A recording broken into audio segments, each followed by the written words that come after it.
Hi everyone, welcome. My name is Billy.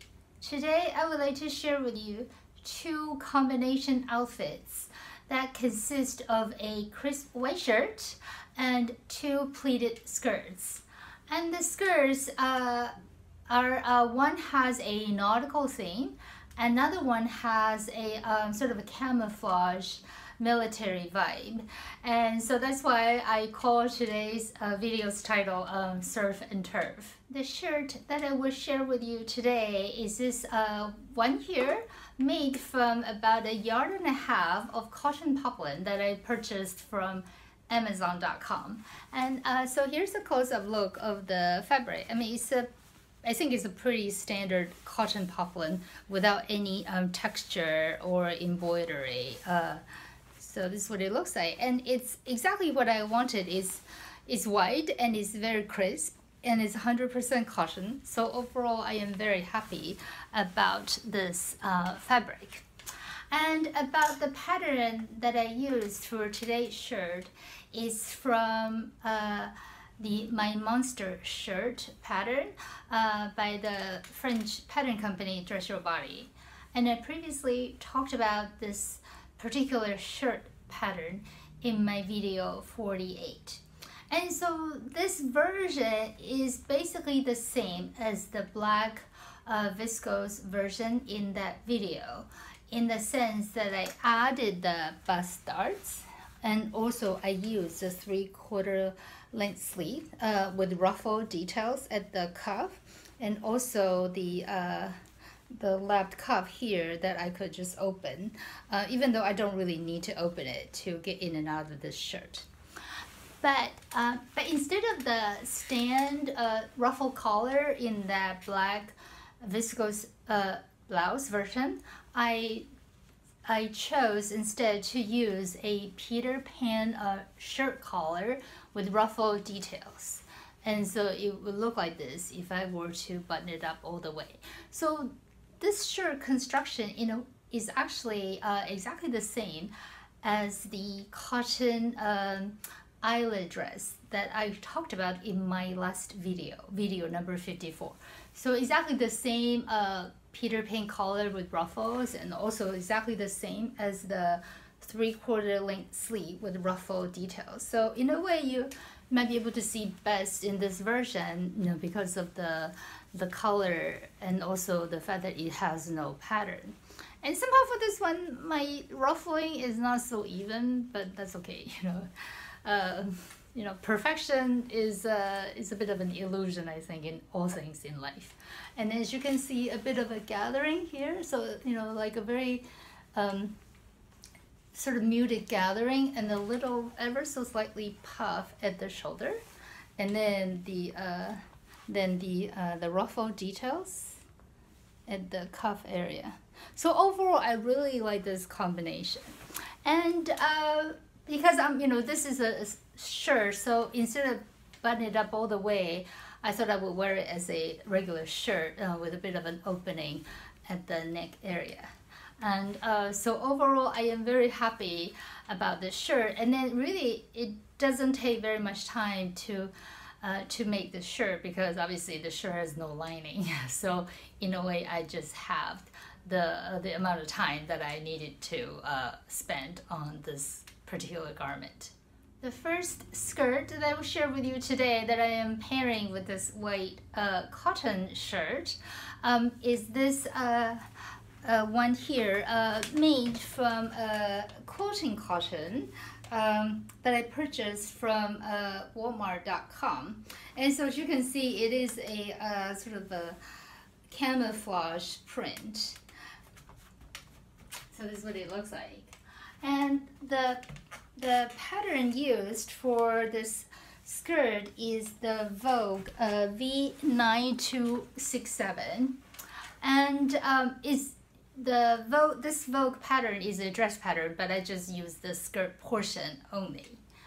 And I actually made this skirt almost 2 years ago, but after I finished it, I couldn't find anything that I could wear with it, and so that's why I just never shared with you, on my YouTube channel. And after I made up this shirt, I tried it on with the skirt, and I actually really liked it.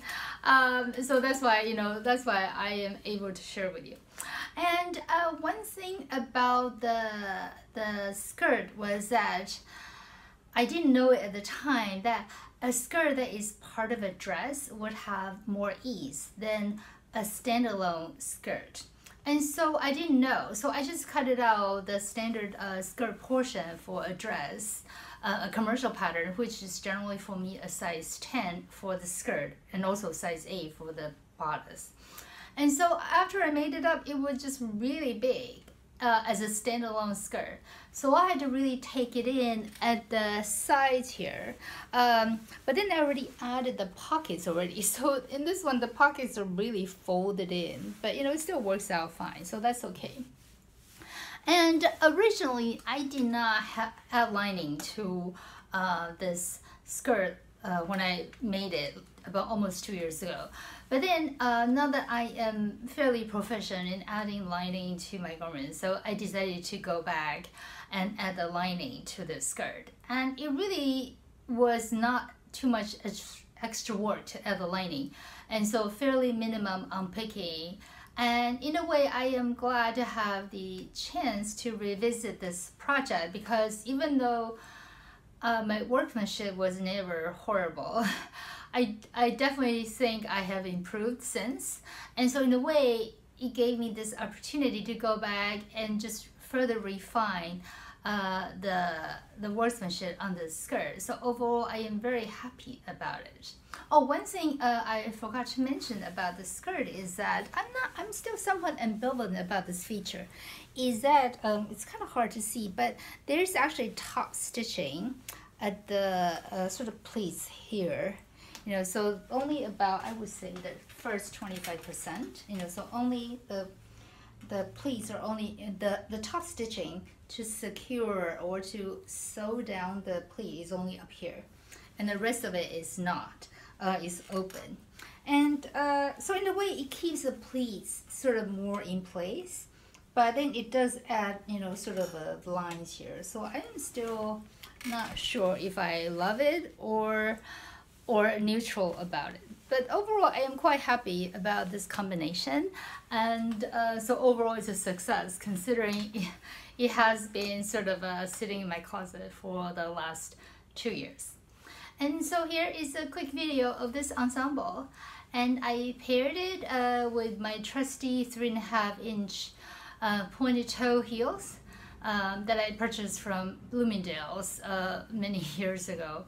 And it has, the shoes have really served me very well. And I like this combination a lot. It's still, not too formal, but still professional looking enough. So definitely is good for a somewhat informal meeting. It's probably not an outfit that I would wear if I were to do a presentation in front of, say, a board in a corporation, for example. The second skirt that I will share with you today is this very nautical themed pleated skirt made from a vintage McCall's pattern, vintage McCall 7475. And I previously talked about using this pattern for skirts in videos number 40, 41, and 42. So if you're interested in looking at different variations or versions of this particular skirt pattern, please check them out. And so here is a close-up of the skirt itself. It's made from 2 panels of cotton sateen from moofabrics.com. So this is Moo's proprietary line of cotton sateen, and these are made from 2 panels. So each panel is about 55 inches wide and about 23.25 inch tall. And so I bought 2 panels, and I had just barely enough to construct this skirt. But but I'm overall very happy about how it works out. So it was a bit of a challenge to try to figure out where everything would be. You know, I wanted this area to be on the bottom, but then I need to make sure that different panels were kind of lined up. But overall, I think it was, you know, overall I did a good job. So overall, I'm quite happy. The only thing I am not so sure about is the fact that because this fabric is quite heavy, actually, quite heavy gauge. It's about, I think, 190 GSM, grams per square meter. So it is quite thick. So this fabric is much thicker than the cotton that I use for the camouflage version. So as a result, I feel like the pleats really kind of puffed out for this particular version versus the other versions that I had made using the same vintage McCall's pattern. And so I'm not so sure I love it, but overall I still quite like the nautical theme, and so overall I'm still very happy about it, even though I am somewhat not 100% sure about the volume from all the pleating. And I lined this skirt with about a yard of cotton voile that I have left over from other projects. And so overall, you know, it's really a great for sort of the summer. It has a very strong summer vibe, and so I really like it. And so here is a quick video of this ensemble, and I also paired it with the same Trusty 3.5-inch pointed toe heels, and it really, you know, is I'm very happy about this very summery combination, very nautical combination, and so overall it's a success and perfect, I think, for summer. You know, if I am meeting clients, for example. The inspiration for this very nautical themed skirt or ensemble is actually from my summer job that I had 19 years ago. So it was quite a while ago. So what happened was in 2002, I had a summer job working as a crew member on a yacht that docked in Stamford, Connecticut. And as you can see, Stamford, Connecticut is just northeast of New York City, and it's about an hour from Midtown Manhattan on the train or the Metro North commuter line. The boat in question was a 67-foot long 1968 Chris Craft Constellation, and here is a stock photo of this particular model. So this is not the picture of the boat that I worked on, but a standard photo that I found. And one thing that is special about this boat was the fact that it was all teak, both the deck and also the hull or the outer shell of the boat. And I don't know if it was like this when it first came out of the factory, but by the time I worked on the boat, that's what the boat was like. After having gone through, I think, a substantial renovation by the owner of the boat, and who also happened to be the captain himself. This particular boat, in addition to being the owner's personal yacht, was also available for charter to the general public. That's how I had that summer job. And the boat for that summer was chartered out at most once a day, and there were two available time slots, either the morning slot from 10 a.m. to 2 p.m. Where we also serve lunch, or the afternoon slot from 2 p.m. to 6 p.m. And most people chose the afternoon slot. And in a way, I think that, you know, was nicer, because then you would have lunch first, and then you and your guests or your family go for this very nice boat ride. And when you come in back to the marina shortly after 6 p.m., then everybody can then go for a really nice dinner at a restaurant nearby. And so, you know, that's a great way to spend an afternoon. And so I think that's why most people chose that time slot. Because this particular boat is not a huge boat, and so there were generally 2 crew members for each charter, but sometimes it would go up to 3 if we had more than 6 guests. And I happened to be the head crew that summer. And so normally what happened was I would confirm with the captain the day before about my availability. And then the day of, I would arrive about 45 minutes to an hour before the guest arrival, and to just have a final run through of the condition of the boat to make sure everything was pristinely clean and all the cushions were laid out, dry and everything. And also obviously the provisions that we needed for that day, plates, glasses, cups, cutleries, napkins. We only use real cloth napkins. And also sometimes when people have catering deliver, I would also need to make sure I was there to receive the delivery. And then once the guests arrived, I will greet them at the dock, and then I will give them a quick history of the boat and also a quick tour of the facilities of the boat. Including life vests, but fortunately we had never had to use those life vests.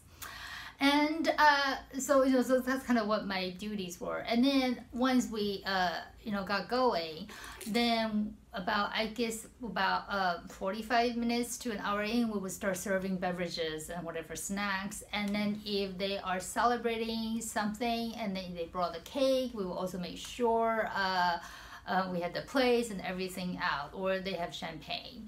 But we did not use real champagne glasses on the main deck because the guests were pretty much all the guests were barefoot because very few people would wear special shoes for decks. And so obviously you do not want to risk any broken glass.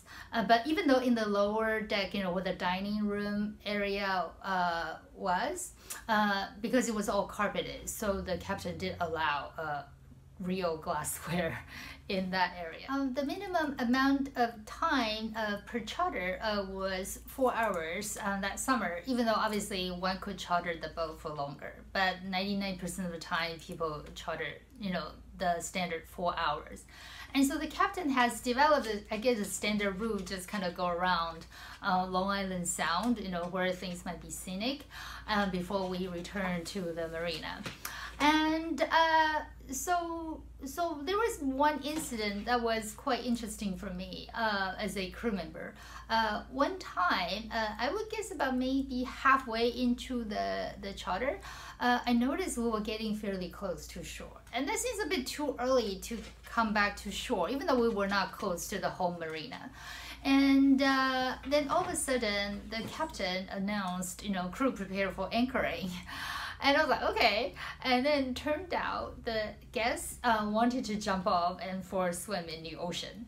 And so the guests that day were a family of 4 with young children. I think the children were between age 5 and 10, and also 2 additional guests. And so they all jumped off and they had a great time swimming. And the reason we were fairly close to shore was that obviously one does not swim in the middle of the ocean because one could be, swept away by the waves. That's why we were fairly close to shore. And then the guests jumped off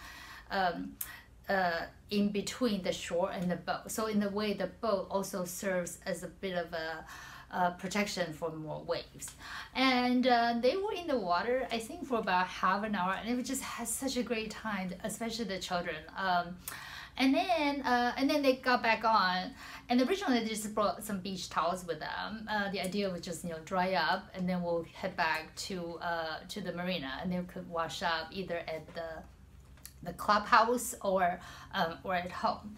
But the captain actually offered them the shower facility on board if they wanted to, and I remember the mother was so appreciative.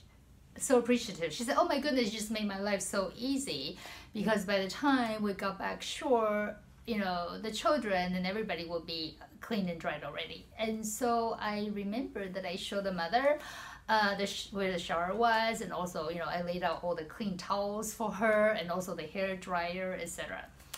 And after we got back and all the guests left, the captain told us that they were incredibly happy with the service that day. In addition to, you know, being on this really beautiful, very classic wooden boat, they were very happy with our service.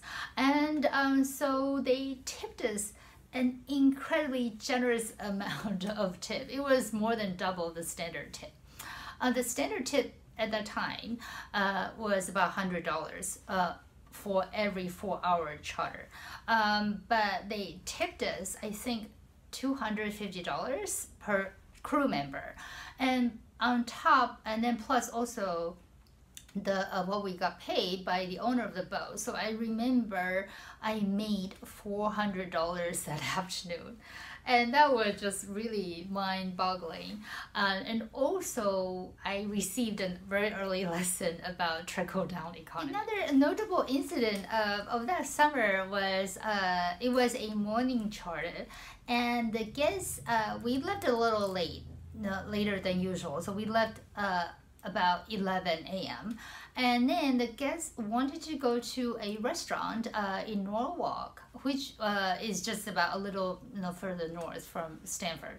And the restaurant in question was actually interesting. It was right on the water, and it has its own slips. And slips are parking spaces for boats. And so we got there just shortly before 12. And originally, people thought that the boat would not fit into the slip. But the captain took a look and he said, okay, that's not a problem. He could back it in. But then before we back it in, normally the crew would throw the rope to the people on the deck so that they could, help tie up the boat. But in this case, they wanted to, in a way, guide the boat into the slip. So I had to throw the boat, the rope, to the people on the deck from fairly far away. And I missed it the first time, and so the rope fell into the water. And I could tell the guy on the deck was so annoyed because now the rope is wet.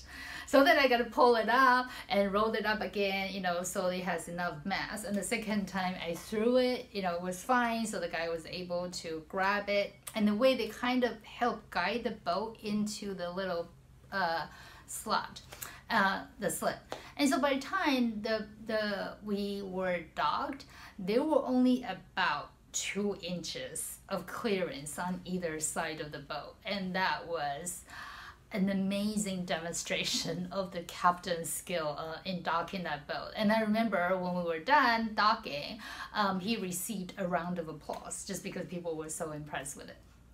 And then for that lunch, the guests set one table, and then the crew and the captain sat at a different table. And the guests were nice; they paid for our lunch. And so after that, we got back on the boat, and then the captain, took the guests sort of around also the Sound, Long Island Sound, and before we got back to the marina. And so there was sort of an interesting experience also. The third notable charter that summer was a week-long charter to Block Island. And as you can see from the map here, Block Island is an island off the coast of Rhode Island, so just north of Connecticut. And it was a lot of fun because it was a longer trip. And we stopped. I forgot where we stopped before we got to Block Island. But we got to Block Island, and it has a lot of activities for summer. And then because the guests were primarily on land, so once we cleaned up the boat, maintained it, run through everything, the crew was perfectly free to do other, to do a bit of sightseeing ourselves. So the captain took us. At that time, we had 3 crew members because we had 9 guests for that trip. And so the captain took us for some moped riding, and it was a lot of fun. And just in a way, I was almost kind of bit like a tourist, but but I was also getting paid for that, for that charter. So so I had a great fun, and because the guests spent quite a bit of time on the boat for that week, we did serve one meal a day on the boat. And the guests requested hot meal, so I was also the cook for that trip. And so generally I would take sort of some requests, and then if we didn't have the provisions on boat, I will dash off to the local supermarket when we were on land, just buy whatever we needed for the following day. And so overall, it was a lot of fun for the Block Island trip. After the chartering season was over that summer, I knew the boat was hauled up for maintenance at a shipyard in Norwalk. And so the boat was out of water the entire winter.